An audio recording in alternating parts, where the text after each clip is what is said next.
Hello my dear students, my name is Ankit Sharma and I welcome you all to the Primer Skills. In this video, today we are going to discuss the part 4 of Unit 4, that is Business Communication Competence. Before this, we have already covered the entire syllabus of this unit. So if you want to watch that syllabus, if you want to cover that syllabus also, please watch the videos from part 1 to part 3.1 and 3.2. Okay, so let's move further.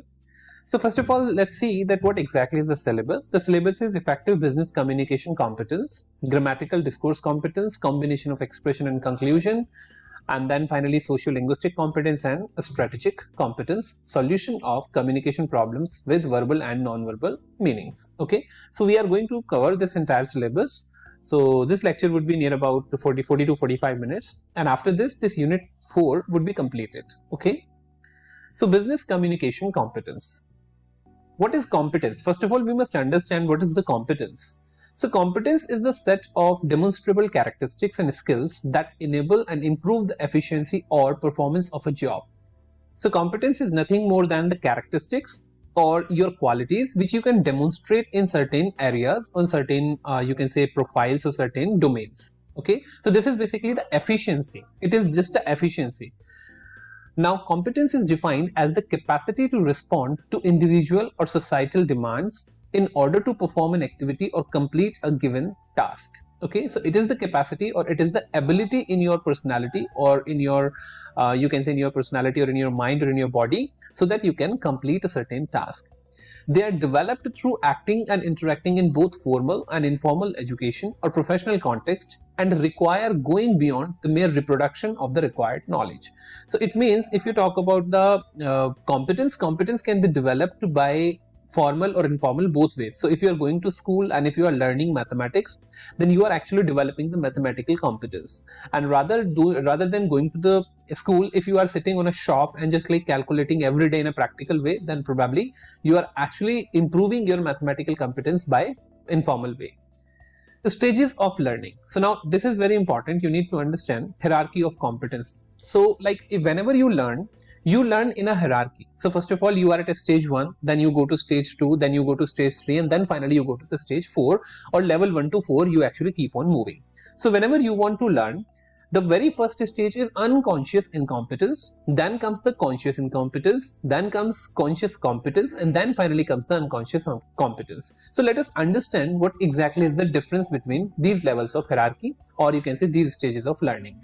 So this is the basic diagram of all the stages.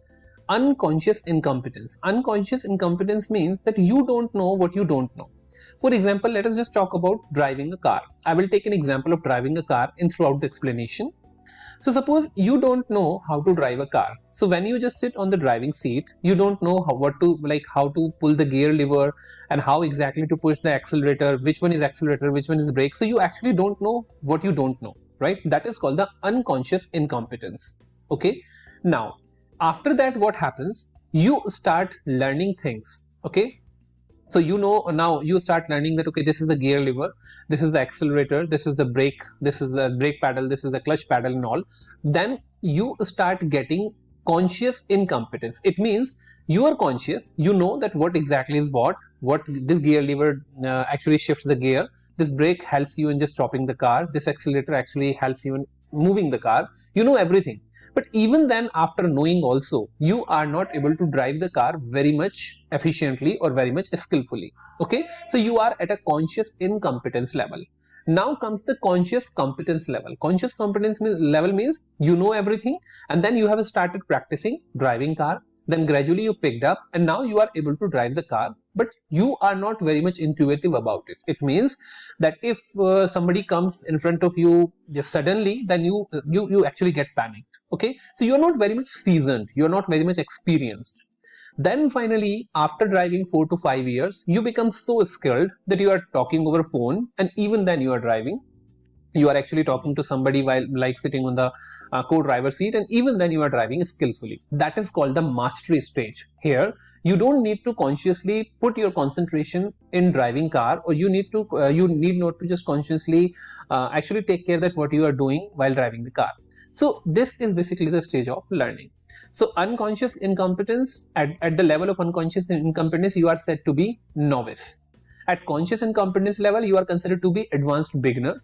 At conscious competence, you are considered to be proficient. At unconscious competence, you are called expert. Okay, and then finally, if you keep on moving, keep on improving yourself. Now, I'm not talking about keep on practicing the same thing. I'm talking about keep on improving yourself. Then you reach the level of mastery. Okay, and after that, if you stop learning, you actually get yourself to the drop off or to the declination towards complacency. All right, so this is basically the indicative diagram of stages of learning.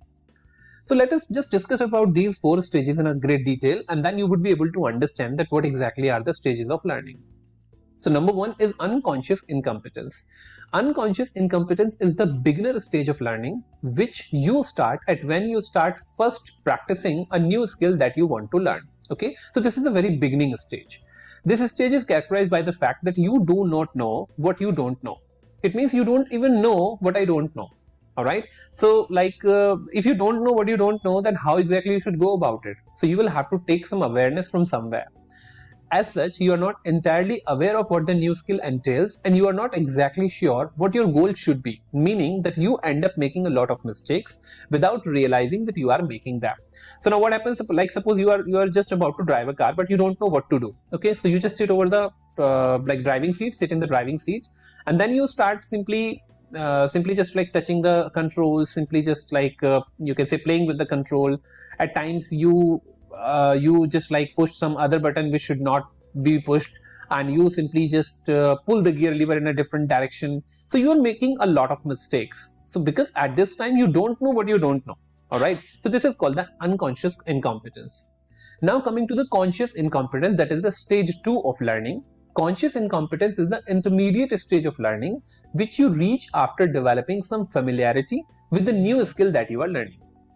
Okay, so इस ये जो intermediate stage होती है, यहाँ पे basically क्या होता है कि यहाँ पे आप धीरे धीरे थोड़ी थोड़ी फैमिलियरिटी आप अटेन करने लगते हैं उस कॉन्शियस कॉम्पिटेंस की तरफ जो आपको लेके जाती है. So like when you are in the unconscious incompetence type of stage, the stage 1, then you didn't know that how exactly to pull this gear lever, brake pedal को कैसे पुश करना है, कौन सा ब्रेक पैडल है, कौन सा accelerator pedal है. You don't know about them, but now you know about them. Okay, but you are not very much efficient with them. So conscious means you know about them, incompetence means you are not very much skilled in them. Okay, at this stage there is still a lot that you don't know, but you can now recognize what you don't know and what you need to learn in order to improve.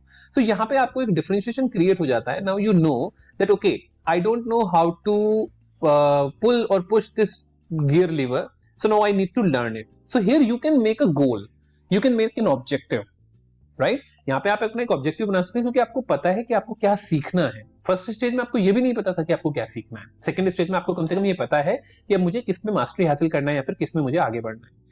As such, you still make a lot of mistakes, but you are now at least aware that you are making them. So यहाँ पे भी गलतियां बहुत होती हैं, लेकिन आपको पता है कि मैं गलतियां कर रहा हूं और मैं उनको improve कर सकता हूं. Okay. Now coming to the conscious competence. Conscious means you know everything about the concepts, and competence means now you are actually becoming a little bit skilled in that. Okay.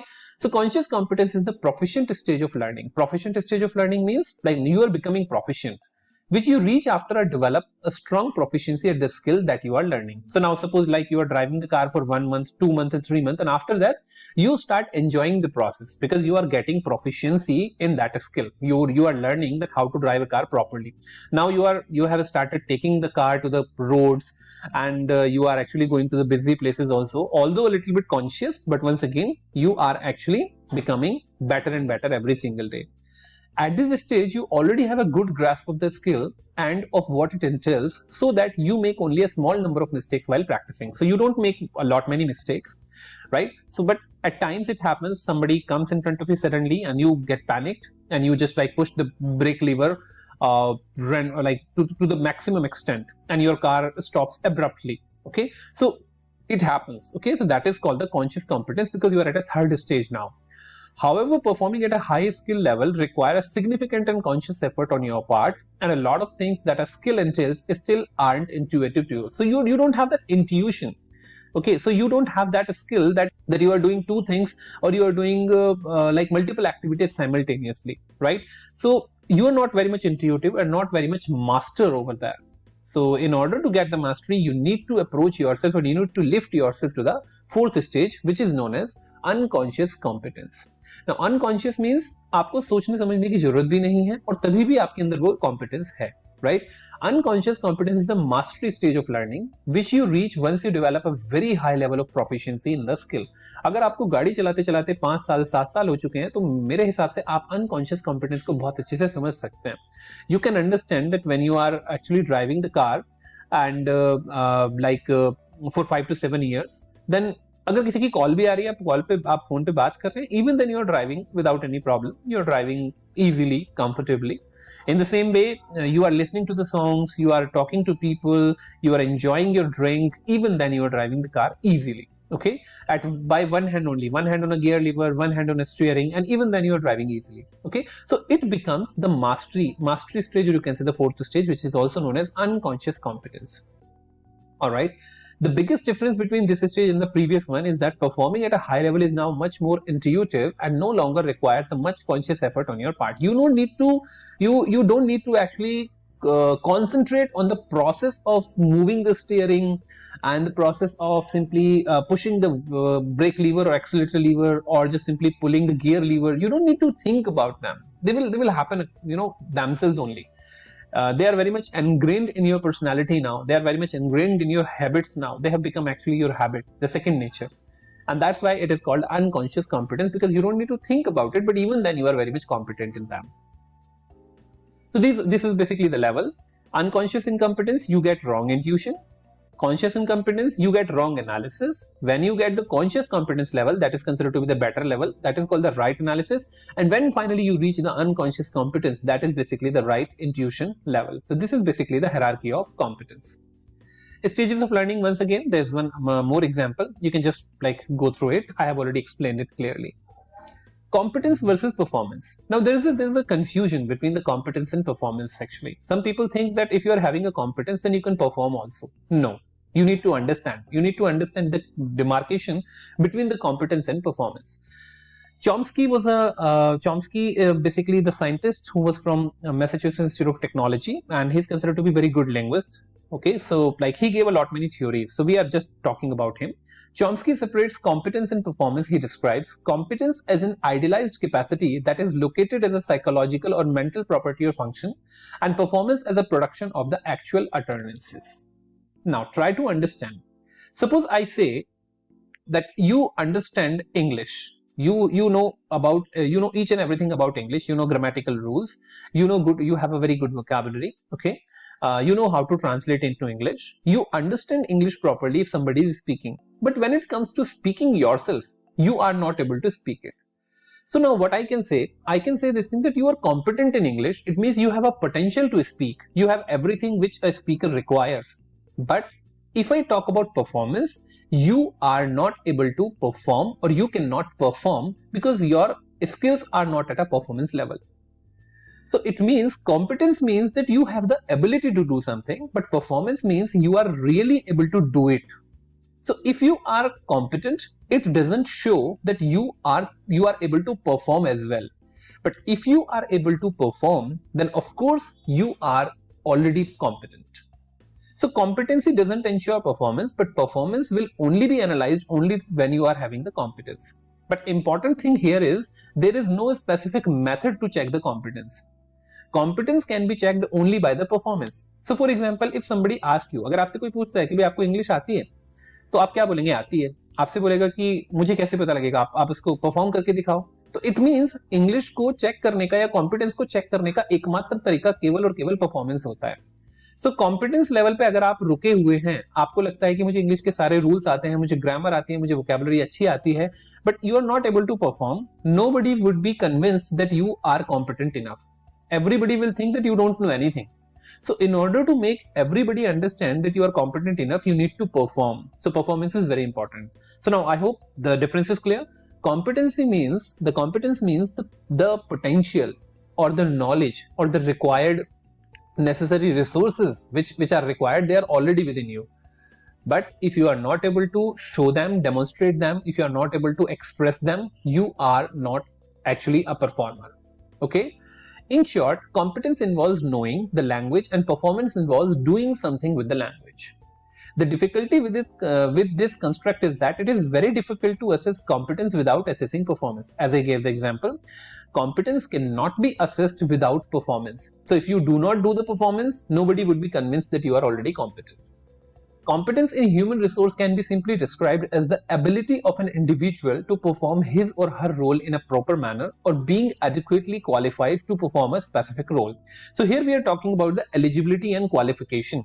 We are not talking about the performance. So competence means like you are adequately qualified and you are adequately eligible to perform a specific function. Various people define competence in many ways, but some scholars consider competence to be a combination of cognitive skills, practical and theoretical knowledge, behavior and values used to improve performance. So basically, some scientists or some linguists actually understand or try to define competence in words like combination of cognitive skills. Cognitive means thinking skills, analytical skills, practical and theoretical knowledge, and behavioral and values used to improve the performance. So this is basically the skills. These are basically the skills required. Performance can be defined as an activity or an accomplishment of a certain task measured against known standard of completeness that has been preset, accuracy, cost, and speed. So there are certain standards, or there are certain like protocols. If you are able to cross them, if you are able to surpass them or just touch that mark, only then you are considered to be able to perform. Performance is an actual realization of an action or the manner in which mechanism function when employed in a certain task. Competence is the ability of an individual to perform one's duty or being adequately qualified in order to do so. Performance is an activity or an accomplishment of a given task. So now these all definitions are given in order to make you the difference very, very clear, that what exactly is the competence and what exactly is the performance. At least one of the definition will definitely strike you, or one of the definition will definitely give you a food for thought, that what exactly is the difference between competence and performance. But once again, I would like to make it very, very clear. Competence means just the ability to do something. Okay, you have the potential, but if you are not using it, you are not performing it. Performance means showing, demonstrating, or doing something about the knowledge you have already got. So just by competence, you don't become a person of performance. Only by performance, somebody can analyze or somebody can understand your competence. So in order to show the competence, you will have to show the performance. So now in this example, in this comic strip, you can easily see what is the difference between competence and performance. Now try to understand this person who is just like going over the swing. Okay, how do you do? My name is Tarjan and I believe you are known as Jane. Allow me to introduce myself. I am Tarjan, Lord of Jane. Now what he's doing? He's actually contemplating. He's thinking that when I meet Jane, I will be delivering all these thoughts. So now he's able to compose those thoughts. He understands that how to talk. So he is competent enough to just deliver the talk. He is competent enough to deliver these sentences. But what happens when he comes in front of Jane? What he says? Despite knowing all the methods of telling that how to introduce himself or how exactly to introduce effectively, what he said in the fifth strip, in the fifth part, you can say, me Tarjan, you Jane, and he forgot everything. So in this way, you know that that person is competent enough, he knows each and everything, but the problem is he's not able to perform and demonstrate his skills, so he is not performing. So here competence is available, but performance is not available. Significance of difference between competence and performance. Now, why should we understand the difference between competence and performance? What is the requirement? In the recent past, many language instructions programs have focused more on knowing competence part of learning a language, wherein words and sentences are presented and practiced in a way to best help learners internalize the forms. Now try to understand, if you talk about language, because we are here talking only about the language only in terms of competence and performance. If you talk about language has four aspects of its understanding, or you can say its competence: reading, writing, speaking, and listening. So you may have different ideas, you may have the complete knowledge of the process, you may have complete knowledge of the concept of grammar, you may have the complete knowledge of vocabulary, but even then thousands and lakhs of students are there, lakhs of people are there who know each and everything about English grammar, but the problem is they are not able to utter even a single sentence confidently. So competence is not going to give you anything. no matter how competent you are, until and unless you actually give the actual performance, you are not a person of competence, because competence cannot be understood without performance. No matter how learned you are, no matter how many days, how many years you have actually spent in learning English, but if you are not able to speak English, probably nobody would be able to understand you. The assumption here is that once the learner have learned the information, they will be able to use it through reading, writing, listening, and speaking, which is absolutely wrong. If you have learned something, it doesn't mean that you would be able to perform it. The disadvantage of this approach is that the learner are unable to use the language in a natural way. Okay, so it happens with all of us. All of the native Hindi speakers or native regional language speakers always try to learn English in such a way that we first try to understand grammar. We try to cram a lot of vocabulary, a lot of words, a lot of idioms, phrases and all, and then we think that okay, now if we are already equipped with the language, let us perform, and then we try to perform and we simply fail. Okay, so performance is not there.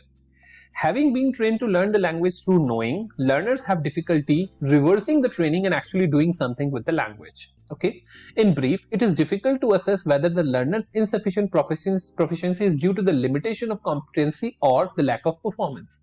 So when you are not able to perform, some people think that okay, I don't have good knowledge of English. So what they do? They keep on learning more language. They keep on learning more grammatical rules. They keep on learning more vocabulary. But ultimately, it is very difficult to find out whether there is a problem with their competency or whether there is a problem that they are not actually performing. They are not actually putting deliberate efforts in performing. Try to understand performance cannot be improved by putting efforts in competence or putting efforts in learning resource material. If you learn a lot of things, if you learn vocabulary, if you learn grammar, if you learn a lot of concepts, it will never improve your performance until and unless you put efforts into performance. In order to focus learners more on doing part of the learning, which allow a more accurate measure of learners' language proficiency, a more communicative approach to teaching can be used. So now just try to understand, there are so many people who come to me and who actually ask many experts, sir, we want to speak in English. Then they ask, sir, what is the method to speak English perfectly or properly or appropriately in the shortest possible time? Now the only solution to this problem is that speak more English.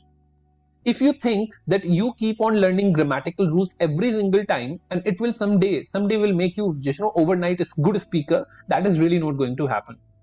No matter how many grammatical rules you learn, no matter, you can be master of grammar, you can be master of vocabulary, but ultimately you will never be a master of communication or English conversation, because conversation requires a different type of practice, that is conversational practice, but you are actually doing the theoretical practice. So how can you become a good conversationalist?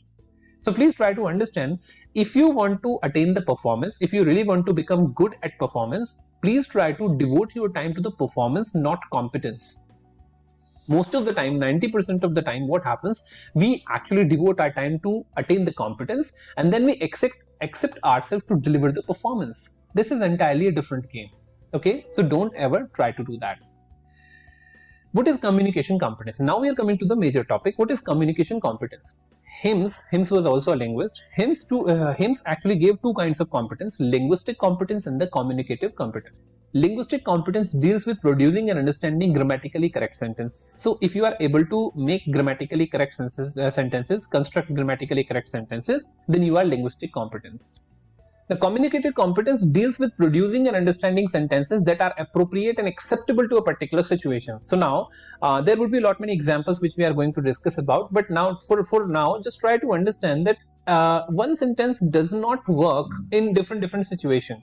Okay, so if you try to speak one sentence in just one way in every type of situation, you are not actually communicatively you are not actually communicative competent, right? So in order to become communicative competent, there are certain strategies you would be requiring to improve or you would be requiring to work upon. So we are going to discuss about them only. So for example, let's just try to just look at this situation. There are two people, there are two girls, and one girl is saying, just get out and don't show me your face again.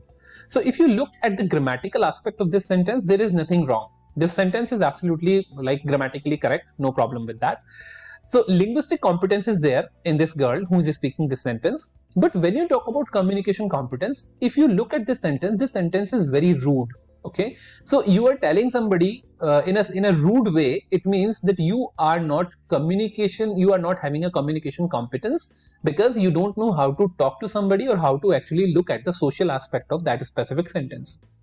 So communication competence is not only about the grammar, not only about the correct grammar and the correct vocabulary. It is more about the social linguistic aspect, or it is more about the social acceptance or social ability, or you can say like social skills, right? So communication is entirely a different ball game when you talk about language. So language competence or linguistic competence doesn't make you a good communicator. Some people think that if I know how to speak good English, they will become good communicator. This is the biggest misconception. Good English is not equivalent to good communication. You need to understand that communication is a wide term. English is just one part of it. Language is just one part of it. So linguistic competence is not equal to the communication competence. You need to understand that. So what is communication competence? Communication competence in terms of linguist, which refers to a language user's grammatical knowledge of syntax, morphology, phonology, and the like, as well as social knowledge about how and when to use utterances appropriately. So it is a big term. It means grammar, syntax, morphology, phonology, plus. Now, plus is very important. Social knowledge about how and when to use specific sentences or like a specific type of structure. Communication competence is defined as the skill that enable a person to communicate effectively, accurately, and constructively with others. So if you are a good communicator, you can communicate effectively, you can communicate accurately, and you can build relationship with other people also. Communication competence has different components that are required for it. They include listening skills, speaking skills, writing skills, and interpersonal communication. Okay. A person can acquire a lot of these skill sets through formal training or career experience. However, it is important to note that these skills cannot be acquired overnight without practice and efforts put in by the individual. Try to understand this concept very clearly, that if you do not work upon your communication skills for a long time, maybe like it happens like whenever students actually enter into a program, suppose BTech, BCA, BBA, or MBA or whatever. Now in the very beginning, they have a good opportunity to improve them every single day, but they don't take that opportunity handy. Now what they do, they simply just wait for the end moment when the placement companies are coming or when they are having an opportunity, and they then want themselves to be very much successful or very much good communicator overnight. It's not going to work, my dear students. Try to understand that.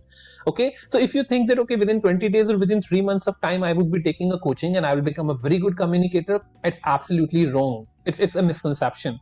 Try to work every single day on your skills, on your communicative abilities, on your understanding of the social linguistic abilities, your communication competence, and probably you can become a very good communicator. It really takes time. Don't underestimate the power of time. If you give it time enough, if you actually do the consistent practice, consistency is very important. Only then you become a good communicator. So you can't become a good communicator overnight. So now, according to video 1, knowing a language is more than how to understand, speak, read, and write sentences, but how sentences are used to communicate. It means you don't like if you know how to make a sentence, how to read the sentences, how to write the sentences, but you don't know how to communicate them, then probably you are not a good communicator. So in order to become a good communicator, you need to understand how to communicate the sentence in a proper way. Communicative abilities have to be developed at the same time as the linguistic skills. Otherwise, the mere acquisition of linguistic skills may inhibit the development of communicative abilities. And this happens with most of us. What does it mean? That okay, we are already equipped with the grammatical rules, the vocabulary, each and everything. We know each and everything. And most of the time this becomes a question, sir, I know English, but I don't know how to speak in English. And that is the main problem. So if you know how to read, how to study English, if you know the grammatical rules of English, and then you are trying to develop your communicative abilities, you will always feel an inhibition, you will always feel a rejection or an objection from your inner side. So always try to understand whenever you are learning how to, this should be the approach from the trainer itself or the teacher itself. But yes, even you should know this. If you are developing the basics and understanding of the grammar or of the vocabulary, simultaneously you should also try to understand the communicative approach also. You should also try to develop the communicative approach also. Otherwise, you will always face a problem. Now, there is a difference between usage and use. Now, try to understand. Usage makes evident the extent to which the language user demonstrates his knowledge of linguistic rules. It means if you are clear with the usage of the grammatical rules, you are very much clear that how exactly these rules should be used. But if you are not able to use them them properly, or if you're not able to use them in your communication, then probably you are not you can say like familiar with the use of that. Okay, so usage is a little bit very much related to the competence, and use is related to the performance. All right, now coming to the various aspects of the communication competence, the National Communication Association NCA has identified the following aspects of competence. This NCA is like basically not from India, it is from USA, with a focus on speaking and listening. And noting down developing communication competence in these areas will help people in academic, professional, and civic context. So what are these specific areas? Number one, if you are able to state your ideas clearly, you are able to communicate ethically, recognize when it is appropriate to communicate, identify their communication goals, identify your communication goals, select the most appropriate and effective media for communicating, demonstrate the credibility, identify and manage misunderstandings, manage conflict, be open-minded about another's point of view, and listen attentively. So if you have all these skills, probably you are having the communication competence. Now once again, I'm talking about the communication competence means that you are having the linguistic capability also, and you are having the communication competence also. Okay, so now classification of communication competence. Communicative competence can be classified in 4 ways. So there are 4 parts of the communicative competence. Number 1, grammatical competence. Number 2, discourse competence. Number 3, social linguistic competence. And number 4, strategic competence. Okay, so we are going to discuss about them in a great detail. So let us discuss first about the linguistic or the grammatical competence. So linguistic competence is also known as the grammatical competence. So what is this? This is the ability to recognize and produce the distinctive grammatical structures of a language, and also to use them effectively in communication. Okay, so you need to understand the grammatical aspect of the language. If you know what is the correct grammar, if you know that what exactly is the correct structure, then probably you are linguistic or grammatically competent. It involves the use of grammar, syntax, and vocabulary of the language for effective communication. So if you know grammar, if you know the rules of making sentences, and if you know the vocabulary, then you are considered to be grammatically or linguistically competent. Linguistic competence demands answer to the question, what should I use? How do I put words into phrases and sentences? So if you are able to answer these 2 questions, then probably you are linguistic or grammatically competent. Now coming to discourse competence. Discourse competence is the ability we have to connect sentences in stretches of discourse and to form a meaningful whole out of a series of utterances. It means like now you know how to prepare sentences, how to make sentences just because of the correct use of grammatical aspect, and then after knowing or after understanding the making of sentences, you are able to make the complete paragraph and finally able to deliver the complete discourse. Okay, so discourse is a speech or any sort of conversation which is generally one-sided. So that is called discourse. So if you are able to use the sentences to create the entire discourse, to stretch the sentences or to simply extend the sentences to the entire paragraph, then you are basically you are becoming the competent in discourse also. The discourse competence is defined as the ability of a user learner to arrange sentences in sequence so as to produce coherent stretches of language. Coherence we actually studied in the last lecture also. So if you really want to go forward to understand this concept of coherence and cohesion, then please refer to the last video also. So what is the ability of what is the discourse competence? It is the ability of user learner to arrange sentences in a sequence so as to produce a coherent stretches of language. So whenever you are speaking, the sentences arranged together or making a paragraph or making a complete discourse should make sense. That is called basically the complete discourse or the discourse competence. It includes knowledge of and ability to control the ordering of sentences and to structure and manage discourse in terms of thematic organization, coherence and cohesion, logical ordering, style and register, and rhetorical effectiveness. Okay, so we have already discussed about this rhetorical effectiveness and the coherence and cohesion in the last video. Thematic organization means like whenever you are speaking in a particular theme, you should always stick to it. Logical ordering we also discussed in the last lecture, and style and register is basically the grammatical aspect. The style which you are using, we discussed it in the very first you can say unit only, what exactly is the style of technical communication is. Okay, so now before we move further, I would request you guys once again, there are so many people who are watching the videos without subscribing the channel. There is nothing wrong in it, but actually in order to give me motivation and encouragement, I would request you if you can hit the subscription button. That would be very like I would be very thankful to all of you. And please, if you like the videos, do share the videos and do like the videos, do comment, do tell me what you think about these videos. Okay, and do not forget to click on the subscribe button. All right, so let's move further.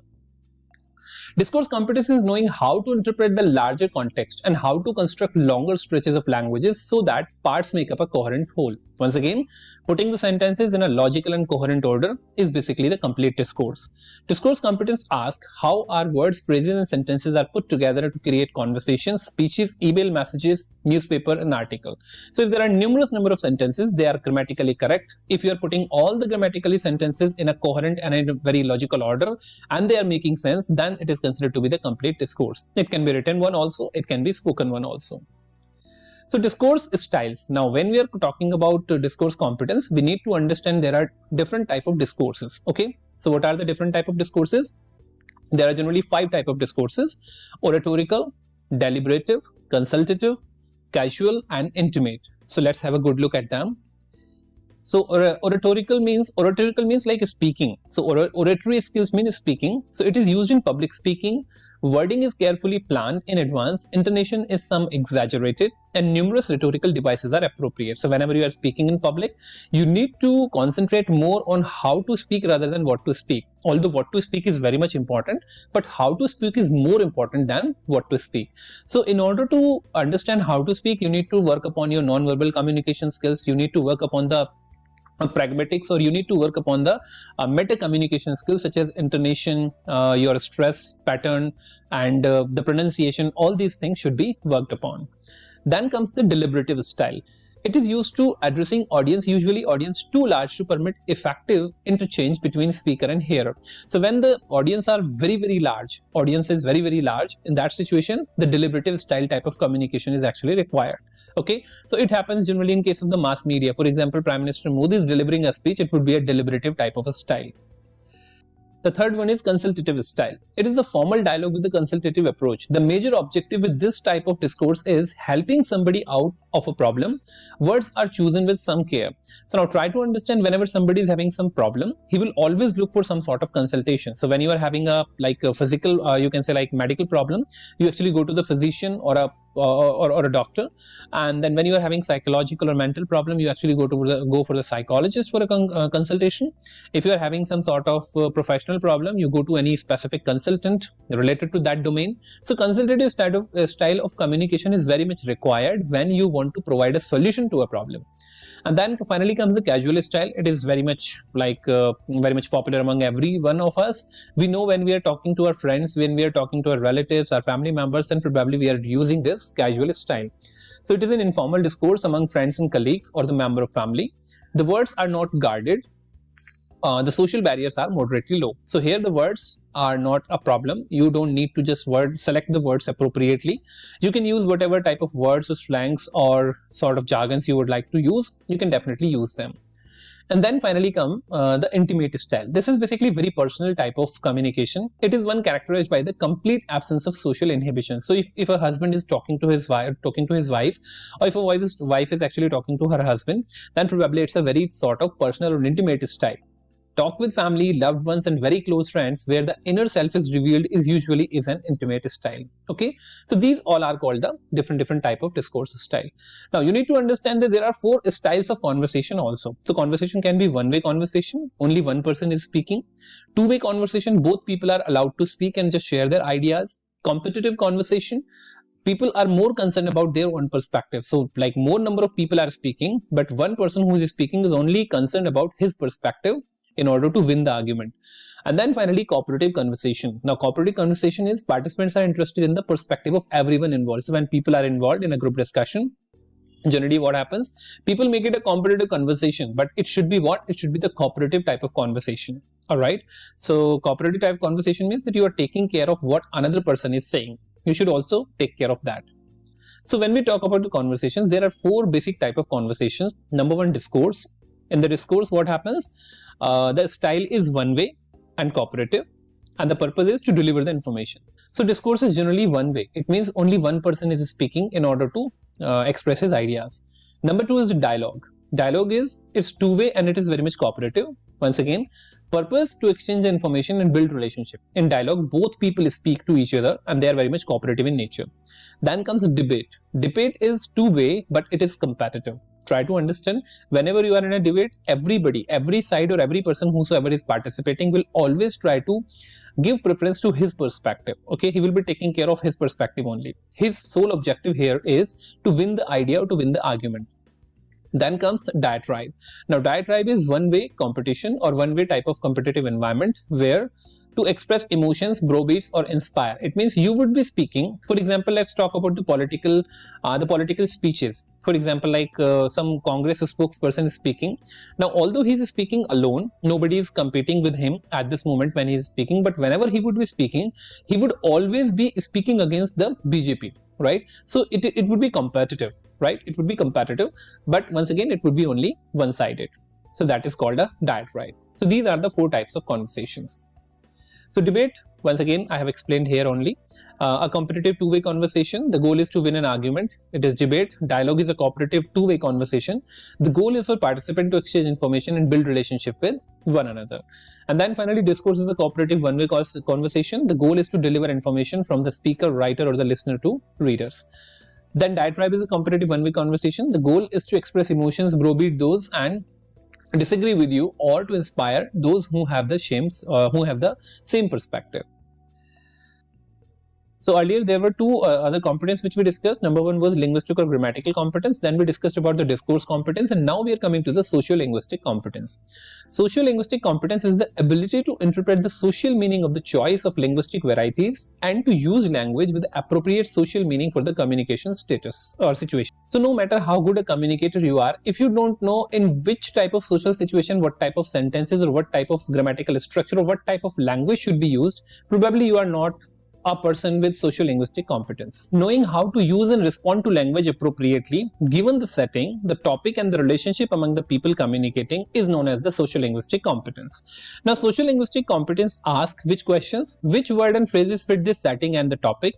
How can I express a specific attitude, courtesy, authority, friendliness, respect, etc., and when I need to?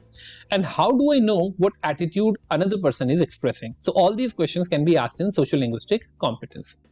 Regionally, socially, and culturally accepted language ability is called the socio-linguistic competence. So whatever you're speaking, if you're using an abusive language in a society or in a social environment, then probably you are not a person with socio-linguistic competence. You need to understand abusive, or you can say the language which is not socially accepted should not be used in social environments. It is the socio-linguistic competence which differentiates between a good speaker and a native like a speaker. So if you are just an English speaker and if you are a native speaker, how would you differentiate between them? There would be a sort of refined socio-linguistic competency in a native speaker, but not in a general speaker. Socio-linguistic competence means knowing which word to use or which word to choose for given audience and situation to get a desired effect. For example, let's take the example which is given here. Suppose you are a 17-year-old boy and you spotted your friend Larry walking out to his car. You would probably utter something loud and informal along the lines of, "Hey Larry, listen, you dropped something." Okay, so now this is something like when you are talking to your friend. On the other hand, if you were at the same 17-year-old and now saw your school principal drop something in the parking lot as she was walking to her car, you would be more like uttering something along the lines of, "Excuse me, Mrs. Perhaps you dropped your scarf." So now try to understand, they both dropped their belongings, but your communication or your way of addressing them was absolutely different in both the situations. Why? Because in a social situations, elders should always be respected. So if you are addressing elders, then probably you would be using more respectful language. That is called the socio-linguistic competence. You know where to use what type of language. And if you don't know, then probably you are not a person with socio-linguistic competence. Now, there is one other term which is called pragmatics. It is an extension of socio-linguistic competence. So what is pragmatics? Pragmatics competence is the ability to understand other speakers' intended meaning. At times what happens that a person is speaking another sentence or in a different way, sentence in a different way. If you try to find out or if you try to figure out the literal meaning, that would be entirely different and you would behave in a different way. But if you have a good pragmatics skills, or you can say pragmatic competence, then probably you would be able to understand the intention behind that sentence, because at times you are supposed to understand the intention behind the sentence, not the literal meaning. For example, we're just going to give the example, okay? So pragmatics is the study of the practical aspect of human action and thought. It is the study of use of linguistic signs, word, sentences in actual situations. Pragmatics outlines the study of meaning in an interactional context. Interactional context means whenever you are interacting with somebody, and at that time if you are having certain sort of socio-linguistic competence required, that is called the pragmatics. It looks beyond the literal meaning of the utterances and consider how meaning is constructed, as well as focusing upon the implied meaning. So now try to understand, whenever there is a sentence, that sentence can have two meanings. It can have literal meaning. Literal meaning means that you are simply translating it into your language or into your understanding. And then there would be an implied meaning. Implied meaning means what exactly the speaker wants to say. It considers language as an instrument of interaction, what people mean when they use language, and how we communicate and understand each other. Okay, so it is a more practical aspect. So Jenny Thomas says that the pragmatics consider three things. Number one, the negotiation of meaning between speaker and listener. It means both the speaker and listener should negotiate to a specific or a common meaning, or common or shared meaning. And the context of the utterance, like what exactly is the context behind the utterance or context behind the speaking. And then finally, the meaning potential of an utterance. So when you are speaking, it should have a potential, or the person in front of you who you are speaking to should be able to identify the real meaning. Only then it would be significant. Okay. Pragmatics act as a basis of all language interactions and context. So whenever you are interacting in any language, if you are not skilled in pragmatics, probably you would be missing a lot many things, and you would be actually not understanding a lot many things. It is the key feature to the understanding of language and the response that follows this. Therefore, without the function of pragmatics, there would be very little understanding of intention and meaning. So if you don't understand pragmatics properly, then probably what will happen, you would not be able to identify, or you will not be able to get out a lot of meaning, or you can say the complete meaning of the language or complete meaning of the sentence which have been spoken to you. Let's take that example. So suppose there is a sentence, can you pass the salt? So now if you go to the literal meaning of the sentence, if it's a question mark, it's a question. So can actually represents that you are asking the question of ability of that person. So can you pass the salt? It means you are asking the person कि क्या आप ये नमक पास कर सकते हो? It means क्या आपके बस की है? क्या आपकी like ability है कि आप कर सकते हो? So if a person takes the literal meaning, he will simply say yes, I can. Okay, so this should be the literal answer. But try to understand, this question doesn't mean to be answered. It is basically, its pragmatic meaning would be, will you pass me the salt? It means the person actually wants you to pass the salt, rather than answering the question, yes, I can. Okay, so this is the pragmatic meaning, and the pragmatic response will be pass the salt to the speaker. So if you are going for the linguistic, or you can say the literal meaning of the sentence, probably you are actually going to do the mistake. You are actually going to commit the mistake. So here pragmatic meaning means the intention of the speaker. Once again, if suppose you are late to the office and your boss meet you, and what he says, what time do you call this? Now, although he is saying, or he is very much annoyed and he is saying that you are very late, the intention is very late, so you need to tell the reason. But if you go for the literal meaning, then you can simply tell that this is 8 past 5, or you can say 30 minutes past 5. So whatever the time at that time is, you can actually state it if you're going for the literal meaning. But the question doesn't ask you the time, it is asking you the reason for getting late. So you're supposed to give the reason. So here, by these two sentences, you can understand that if you go for the literal meaning of the sentence, probably you would be giving the wrong answer, or probably you would not be able to understand the intention behind the statement of the speaker. Okay, but when you talk about the pragmatic meaning, and if you have a good understanding of the pragmatics, then probably you can easily understand what's happening, and you can easily answer the question properly. Now, number four is the strategic competence. Now, strategic competence is very, very important. A strategic competence is the manner of manipulating language in order to meet the communicative goals. At times what happens, like suppose we all are the native Hindi speaker or native regional language speaker, the vernacular language which you use, but we are learning English. So when we learn English, we are supposed to, it is very much common, it is very much usual that we are actually committing a lot many mistakes. But if we are strategically competent, or if we having the competence, you can say communication strategies with us, now what will happen, we would be able to just manipulate our mistakes, or we would be able to just correct our mistakes at a very right time. Okay, so if we are committing a mistake, we can simply correct it by using certain communication strategies. So using those strategies and then like becoming a good communicator is basically called the strategic competence. Okay, it is used to compensate communication disruptions caused by the lack of communicative competence and to strengthen the communicative effects. So if you are having certain problems in the communicative competence, or if you really want to enhance your communication abilities, then probably strategic competence. Strategic competence is the knowledge of verbal and non-verbal communication strategies which enhance the efficiency of communication and, where necessary, enable the learner to overcome difficulties when communication breakdown occurs. So strategic competence actually requires two types of skills, verbal and non-verbal both. And apart from that, it also requires you to understand the basic nuances of the communication strategies in order to use them, so that whenever a breakdown or the communication breakdown is occurring, you can actually be able to use it. A strategic competence is knowing how to recognize and repair communication breakdowns, how to work around gaps in one's knowledge of the language, and how to learn more about the language in context. Language in context is very important. See, if you really want to become very much proficient in language, understanding context becomes very, very important. At times, language, the meaning of entire language changes just because of the context. Strategic competence asks, how do I know when I have misunderstood and when someone has misunderstood me? What do I say then? How can I express my ideas if I don't know the name of something or the right verb form to use? A strategic communication is an art to solve communication problems which a language learner or a native speaker may encounter during any discourse or conversation. In order to attain the strategic competence, we need to understand various communication strategies. Okay, so let us try to understand what are the various communication strategies.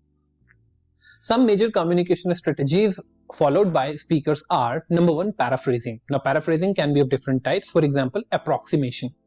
Use of single target language vocabulary item structure which the learner knows is not correct, but which shares enough semantic features in common with desired item to satisfy the speaker. For example, if you don't know the correct word for a specific thing, then you are using a word which is very much approximately same.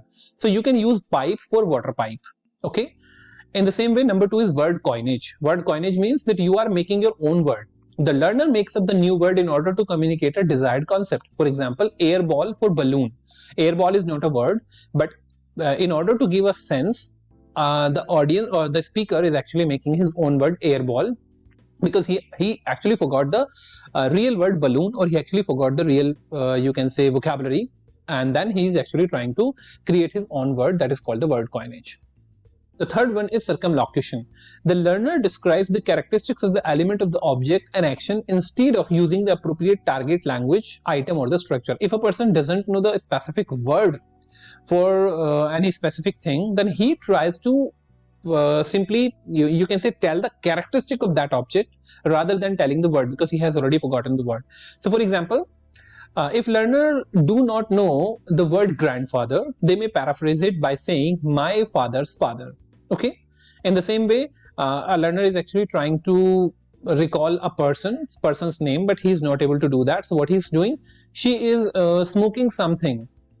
I don't know what is this name. That's Persian, and we use in Turkey a lot. Okay, so the person is actually trying to like recall the name cigar, but he's not able to do that. Okay, so this is called the circumlocution. Now, number two strategy is borrowing. Now, borrowing means the borrowing can be of two types. Literal translation. The learner translates the word for word from the native language. So suppose you are a Hindi speaker. Now what you will do, you will simply translate into English, whatever sentence you want to speak. He invites him to drink. This is a completely translated sentence. Okay. So उसने उसको drink के लिए बुलाया. So he invites him to drink. You translated it. But you could have said it in a more professional way. They toast one another. Okay, so like that is called the borrowing or the literal translation. Another one is the language switch. This happens with us most of the times. The learner uses the native language term without bothering to translate it. For example, we can use it. He was having roti or chapati for bread rather than saying bread, because roti and chapati is not English word. So you simply try to use them as it is. In the same way, you can say this thing that my mama yesterday my mama came. Mama is basically the Hindi word for maternal uncle. So you are using the language switch. That is again a part of borrowing. Then there can be third type of borrowing, appeal for assistance. Okay, so now you can actually appeal for assistance means you can simply ask the person for assistance. The learner asks for the correct term. So suppose I said the word what is your strategy, and you don't know the meaning of strategy. So you will simply ask, what is this? I'm sorry, what is this? Or what did you say? So in this way, you will be simply doing an appeal for assistance. And the fourth is non-verbal strategies, gestures, or mime. The learner uses verbal strategies to augment or replace verbal communication. For example, clapping one's hand to illustrate applause. Okay, so a person can simply point towards some object in order to give the indication that I'm talking about that object, if he doesn't know the meaning, or if he doesn't know the English word, or you can say the word for that specific object. So these all are called the borrowing. Number 3 is avoiding. So now avoiding can also be of different types. Topic avoidance. The learner simply tries not to talk about the concept for which the target language item or the structure is not known. So suppose if I ask you to talk about politics, then now there may be a lot of words which you don't know in politics. Okay, so what you will do, you will simply try to abstain or simply try to avoid the discussion over the topic. So this will save you from humiliation, or this will save you from actually doing mistakes. In the same way, there can be semantic avoidance. Learner may avoid a problematic word by using a different one. For example, substituting the regular verb make with the regular verb ask. The regularity of ask makes it easier to use correctly. Okay, so rather than saying make him do this, you can simply say ask him to do this. Okay, so in this way, rather than making a good use of make, you are simply making the use of ask, which is very much regular, very much simple normal word. So you are doing the semantic avoidance here. Semantic avoidance means you are actually replacing a word with an easier one. Then finally comes the clarifying. Now clarifying can again be two types. Code-based confirmation. The learner may repeat the previous utterances for confirming the message understood. For example, Sam said, I could not book your flight. George, you could not book my flight? Are you kidding? So now George is actually repeating the sentence, the entire sentence, just by changing the subject, repeating the entire sentence in order to confirm whether whatever he was saying was right or wrong. And then once again ask for clarification. Learner may ask for clarification directly if the message is not understood. So he can say, could you please come again? Right? So this is also a form of clarification. So these were the four things, these were the four type of communication competence which we discussed. So first was the linguistic and the grammatical competence, then we discussed about the discourse competence, then we discussed about socio-linguistic competence, and then we discussed about the strategic competence. Okay. Now coming to the importance of communication competence. Communication competence is vital for personal and professional success. Everybody knows about it, right? It can help an individual in establishing and maintaining trust with its colleagues, employees, investors, and friends. And it is also essential to engage with customers, share your expertise and insight, and provide an experience to help them achieve their desired outcomes, right? Very much understandable. Communication competence can also help you develop long-term relationship with your audience to generate trust and loyalty for your company. So if you are a manager in a company, or if you are a authority in a company, then probably you can establish long-term relationship with the audience and the customers. Developing communication competence. Now comes the major part that, okay, how exactly we should develop the communication competence. So in most cases, we can consciously decide to work on our deficiencies, which may make considerable effort. Definitely, we need to understand our mistakes, or we need to understand where we need to improve. First of all, we must understand what are the areas, what are the weaknesses which need improvement. There are multiple strategies of competence you should try to assess your communication in your daily life. Unconscious competence, conscious incompetence, conscious competence, and unconscious competence. We have already discussed about them.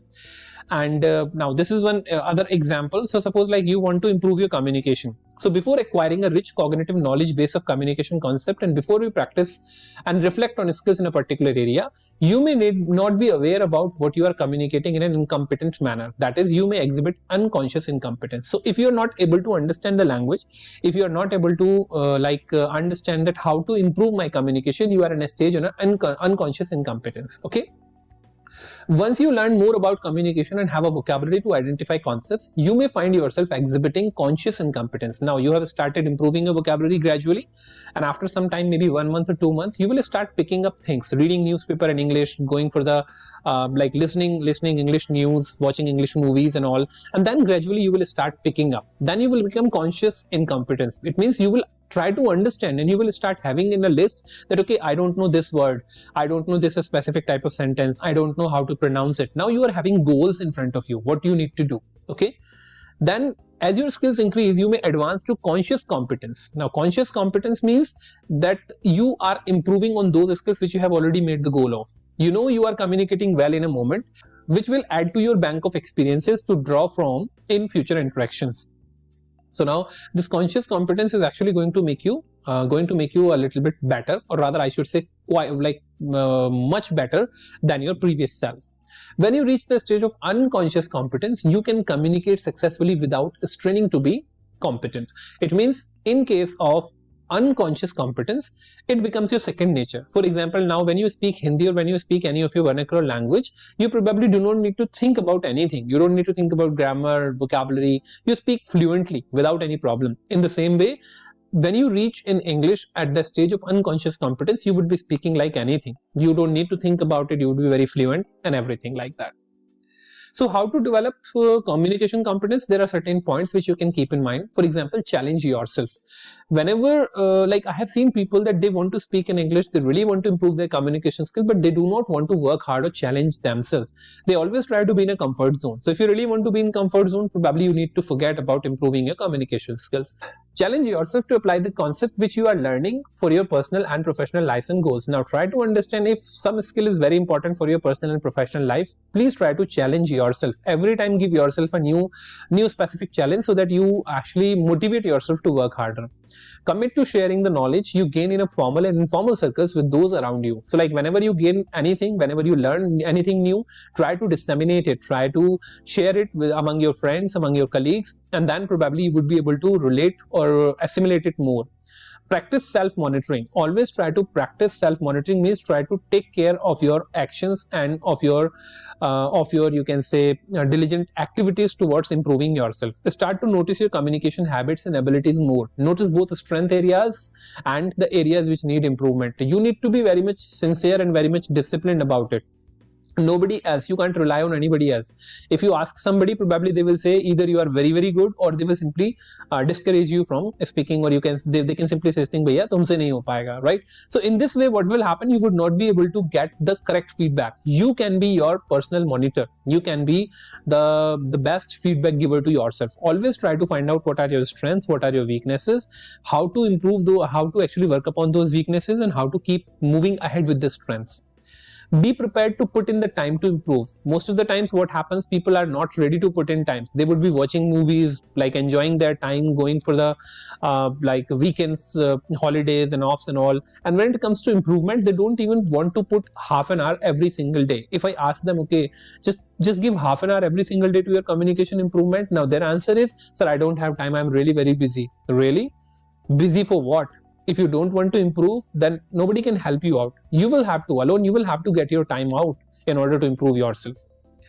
And then finally, do a communication self-assessment. If you really want to improve, you need to assess yourself every single time. So if you're getting an opportunity to taking part or just participate in any sort of competition, please do that. Please go ahead. Please always go ahead with communication and sort of challenges. Wherever you find yourself a little bit threatened, do participate.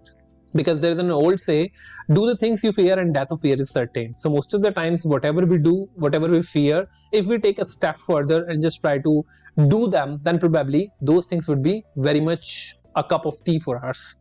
Okay, so let us try to understand that also. So that is all from my side, my dear students. It was the last part of the unit 4, and like it has been completed. Now unit 4 is totally completed. Now we are actually going to move to the unit 5. I hope you understood each and every concept. If there is any doubt or any question you would like to ask me, please put it in comment box, or rather you can simply reach me through Telegram and the WhatsApp. And if you like the video, if you really like the content which I am delivering, please do like, subscribe and share. That if you have not subscribed the channel, please go for the subscription button so that you can keep on getting the videos which I'm going to upload further. After completing this syllabus, I would be delivering the videos on confidence building, communication skills development, interview skills, group discussion skills. So they are going to be very very important for you. Public speaking skills also. So probably like they will help you out throughout your life, and they will actually be helping you out after your college time also.